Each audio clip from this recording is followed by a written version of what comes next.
Bienvenue dans cette nouvelle édition du 12-15. Au sommaire, les pays d'Afrique de l'Est se sont prononcés pour un report des élections au Burundi. Rien en revanche sur la candidature du président Pierre Nkurunziza. Début de mandat officiel pour le nouveau président du Nigeria, Muhammadu Buhari, a prêté serment ce vendredi et promis de faire de la sécurité sa priorité. Et l'Afrique du Sud reconnaît un versement de 10 millions de dollars à la Fédération internationale de football, des révélations qui interviennent en plein scandale de corruption de la FIFA. Mais tout d'abord, le président de transition du Burkina Faso, Michel Kafando, a été reçu ce lundi par son homologue français François Hollande à l'Elysée. Au cœur de cette visite d'une semaine, la coopération bilatérale et le point sur le processus de transition qui doit aboutir au retour à l'ordre constitutionnel. Pour rappel, le Burkina Faso doit organiser des élections présidentielles et législatives le 11 octobre prochain. Les chefs d'État des pays d'Afrique de l'Est réunis ce dimanche en Tanzanie pour un sommet sur la crise burundaise ont demandé un report des élections d'au moins 1 mois et demi. Une proposition à laquelle Bujumbura s'est dite ouverte, mais jugée insuffisante par l'opposition. Ibrahim Ndiaye. Va-t-on vers le report des élections au Burundi? Les pays d'Afrique de l'Est demandent le report des élections au Burundi d'1 mois et demi. Ils étaient réunis ce dimanche 31 mai à Dar es Salaam en Tanzanie pour apporter des réponses à la crise politique au Burundi.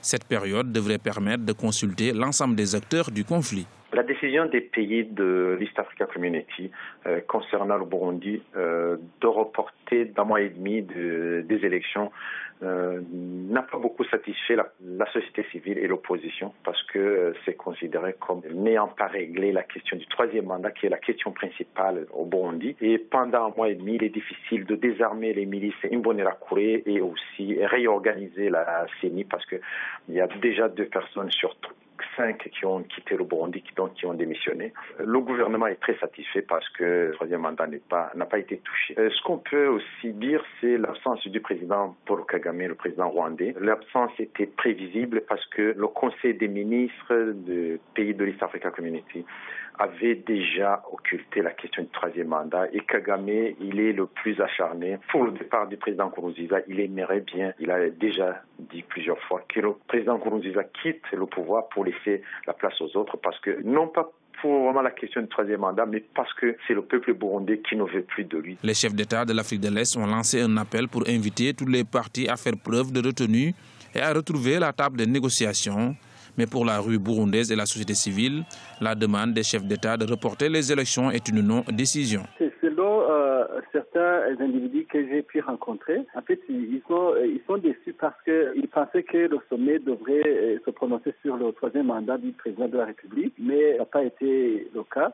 Autre chose, c'est que, en fait, le problème, c'est qu'ils avaient motivé peut-être à aller dans les rues, c'était par rapport à ce 3e mandat. Mais pour le moment, c'est vraiment, ils disent qu'ils vont continuer à faire des manifestations, donc ils vont continuer dans la rue. Donc, c'est en quelque sorte une déception par rapport aux manifestations, par rapport aux manifestants, selon les organisateurs. Autre conclusion de ce sommet des États de l'Afrique centrale, l'appel concernant le désarmement de tous les groupes armés liés à des partis politiques, afin d'instaurer un climat apaisé dans le pays. Madagascar est dans l'attente de la décision de la Haute Cour constitutionnelle sur la destitution du président de la République.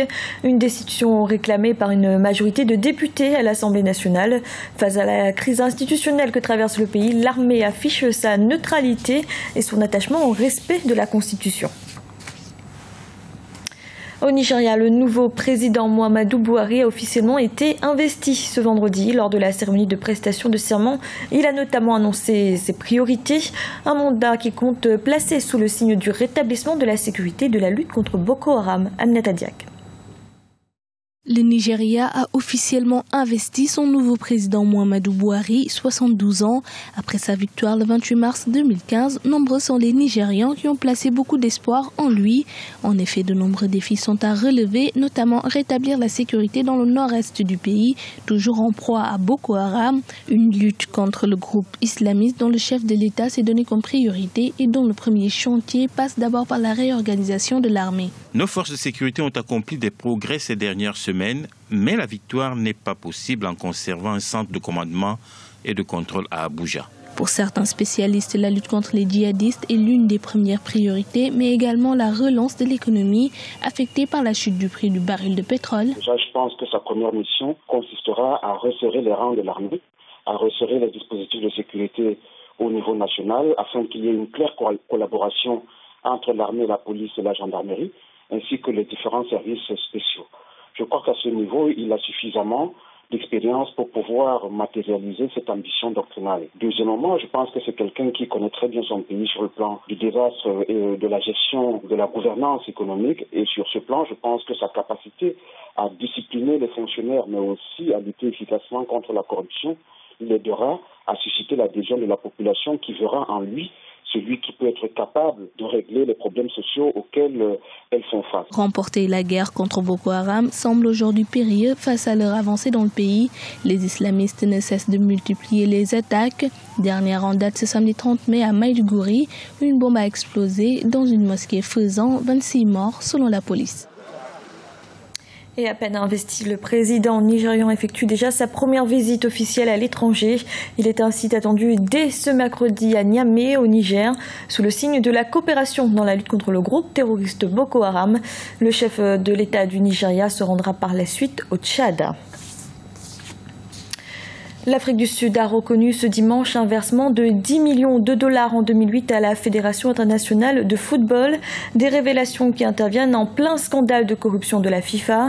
Pretoria en revanche nié que cette somme ait servi de pot de vin, comme le soupçonne la justice américaine dans le cadre de son enquête. Une déclaration qui ne fragiliserait pas pour autant Sepp Blatter, le président de la FIFA, qui vient d'être réélu. Écoutez à ce propos notre éditorialiste Joseph-Antoine Bell. Je pense qu'on fait malheureusement un faux procès à Blatter. Je ne soutiens pas qu'ils doivent rester là ou qu'ils doivent partir, mais je suis pour une certaine honnêteté. On ne peut pas oublier qu'est-ce que c'est que la FIFA. Je voudrais rappeler que le président de la FIFA est élu tout seul et que son comité exécutif lui est donné de par les statuts, par les composantes de la FIFA, c'est-à-dire donc les confédérations.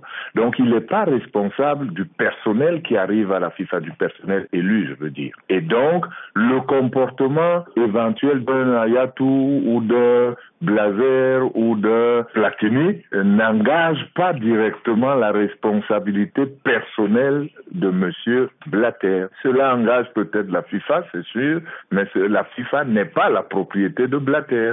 Donc il ne faudrait pas que les membres de la FIFA, les composantes de la FIFA puissent se retourner contre lui quand il y a des agissements répréhensibles de la part d'élus qu'ils ont envoyés à la FIFA. C'est comme un chef d'État qui n'est pas responsable de l'Assemblée nationale. Ce sont des élus que le peuple a envoyés là-bas.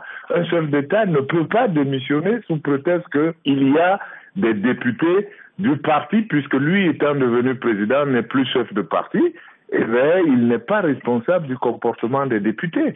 Donc là, les gens, tous ceux qui sont inculpés jusqu'à présent et tous ceux qui vont l'être à l'avenir, parce que ça faut pas croire, ça va pas s'arrêter là, leur comportement est un comportement individuel dont, en réalité, les confédérations devraient se sentir responsables. C'était le journal de la rédaction. Merci de l'avoir suivi. Retrouvez dans un instant une nouvelle édition de l'information.